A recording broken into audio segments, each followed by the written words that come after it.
श्री स्वामी समर्थ मैत्रिणींनो. नवीन वर्ष सुरू झालेलं आहे आपलं आजपासून. मराठी नवीन वर्षाच्या तुम्हाला सगळ्यांना शुभेच्छा. आणि येणारे हे जे नवीन वर्ष आहे सुरू झालेलं, सगळ्यांना सुखसमृद्धीचा, आनंदाचा आणि भरभराटीचं जावं. तर मित्रांनो, आपण सकाळीच गुढी उभा केलेली आहे आणि आता आपण 5 वाजता गुढीचं विसर्जन करणार आहोत.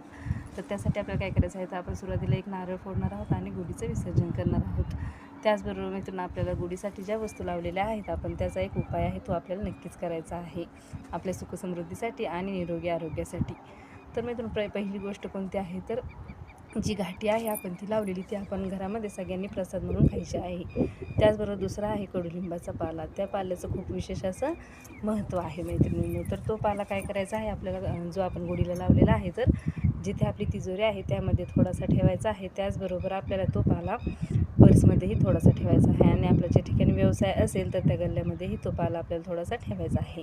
तर त्या पाल्याचं मित्रांनो विशेष असं महत्त्व आहे त्या कडुलिंबाच्या लक्ष्मीप्राप्तीसाठीही आणि आपल्या निरोगी आयुष्यासाठीही.